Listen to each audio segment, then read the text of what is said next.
शिवसेनेचे खासदार फुटण्याच्या मार्गावर असताना आता उद्धव ठाकरे आणि खासदार अरविंद सावंत यांनी पक्षाच्या डॅमेज कंट्रोलसाठी लोकसभा अध्यक्ष ओम बिर्ला यांना एक पत्र दिले। त्या पत्रात नेमकं काय म्हटलंय सगळं सांगते, व्हिडिओ शेवटपर्यंत पहा। नमस्कार, मी शीतल आणि तुम्ही पाहताय ऑड इव्हन।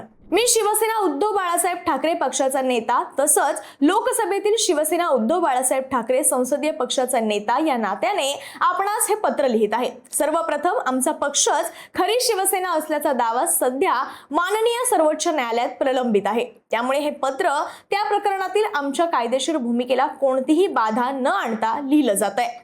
माध्यमांमध्ये अशा बातम्या प्रसिद्ध होत आहेत की शिवसेना उद्धव बाळासाहेब ठाकरे या चिन्हावर निवडून आलेले काही खासदार स्वतंत्र गट म्हणून मान्यता मिळवण्यासाठी किंवा लोकसभेमध्ये दुसऱ्या एखाद्या राजकीय पक्षात विलीनीकरणासाठी आपल्या कार्यालयाशी संपर्क साधत आहेत किंवा त्याबाबत विचार करत आहेत। अशा प्रकारच्या बातम्या राजकीय पक्ष आणि विधिमंडळ पक्ष यांच्या घटनात्मक व्यवस्थेशी थेट संबंधित असल्यामुळे पक्षाची अधिकृत भूमिका नोंदवणं आवश्यक असल्याचं मला वाटतं।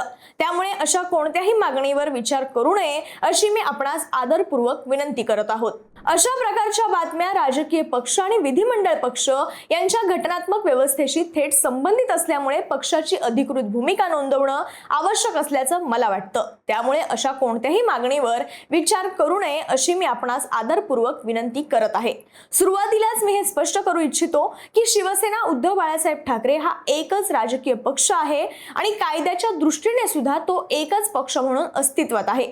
लोकसभेतील संसदीय पक्षाचं अस्तित्व पूर्णपणे मूळ राजकीय पक्षावर अवलंबून आहे आणि तो त्या पक्षाचाच एक घटक म्हणून कार्य करतो। घटनात्मक चौकट अशी कल्पना करत नाही की एका राजकीय पक्षाचं प्रतिनिधित्व करण्याचा दावा करणारे अनेक प्रतिस्पर्धी गट एकाच वेळी सभागृहात अस्तित्वात असू शकतात।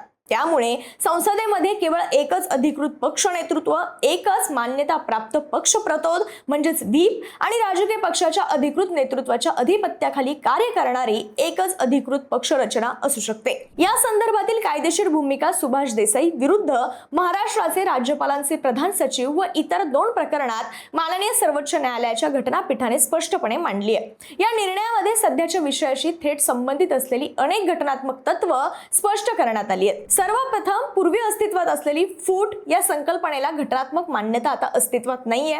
संविधानाच्या 91व्या घटना दुरुस्ती कायदा 2003 द्वारे 10व्या अनुसूचीतील परिच्छेद 3 रद्द करण्यात आल्यानंतर राजकीय पक्षातील फूट हा अपात्रतेपासून बचाव करण्याचा आधार राहिलेला नाहीये। त्यामुळे एखाद्या राजकीय पक्षामध्ये स्वतंत्र गट निर्माण होणं किंवा फुटीर गट स्थापन होणं याला विधिमंडळामध्ये स्वतंत्र अस्तित्वासाठी घटनात्मक मान्यता नाहीये। दुसरं म्हणजे सर्वोच्च न्यायालयाच्या या निर्णयाने राजकीय पक्षाला विधिमंडळ पक्षापेक्षा सर्वोच्च स्थान असल्याचं स्पष्टपणे अधोरेखित केलंय। सभागृहातील नेतृत्व निश्चित करणं, पक्ष प्रतोद म्हणजेच व्हीप नियुक्त करणं आणि सदस्यांच्या विधायी आचरणाबाबत निर्देश देण्याचा अधिकार हा मूळ राजकीय पक्षाचाच आहे। विधिमंडळ पक्षाला राजकीय पक्षापासून स्वतंत्र असा कोणताही घटनात्मक अधिकार नाहीये।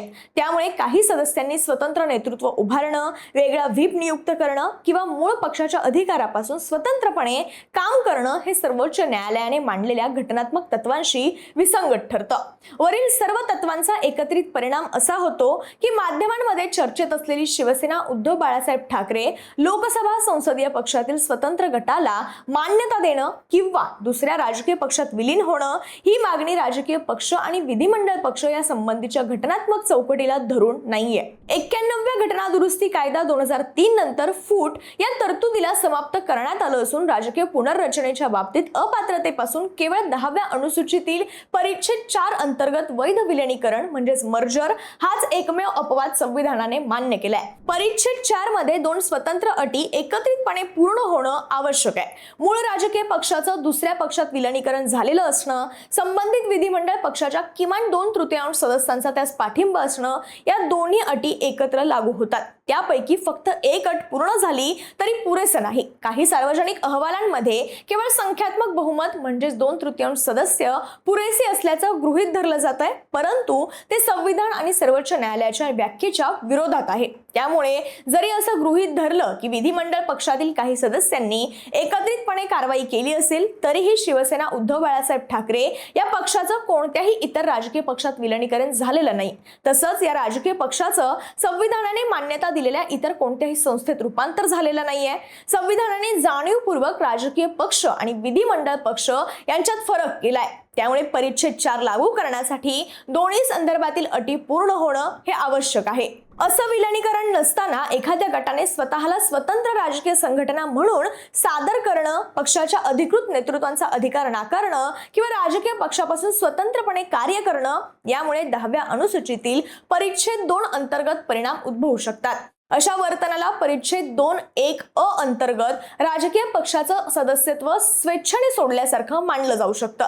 तसंच लागू असल्यास पक्षाच्या व्हीपच्या विरोधात मतदान करणं किंवा मतदानापासून दूर राहणं यामुळे परिच्छेद 2(1) ब देखील लागू होऊ शकतो. याशिवाय मी लोकसभा अध्यक्षांना जारी केलेल्या निर्देशांकडे, विशेषतः निर्देश 121 आणि सभागृहातील पक्ष व गटांच्या मान्यतेसंबंधीच्या इतर तरतुदींकडे लक्ष वेधू इच्छितो. या निर्देशांनुसार राजकीय पक्षाच्या अधिकृत नेतृत्वाबाबत मान्यता दिली जाते आणि मान्यतेसाठी किमान संख्यात्मक निकष हे निश्चित केले आहेत. मात्र पक्षाच्या नेतृत्व आणि अधिकाराच्या विरोधात कार्य करणाऱ्या एखाद्या गटाला स्वतंत्र मान्यता देण्याची कोणतीही यंत्रणा या निर्देशांमध्ये उपलब्ध नाही. आता या वरील पत्राचा सरळ सोप्या भाषेत अर्थ काय, तर या पत्रात असा दावा करण्यात आलाय की केवळ 2/3 आमदार किंवा खासदार एखाद्या गटासोबत गेले म्हणून त्याला विलिनीकरण किंवा कायदेशीर गट मानता येत नाही.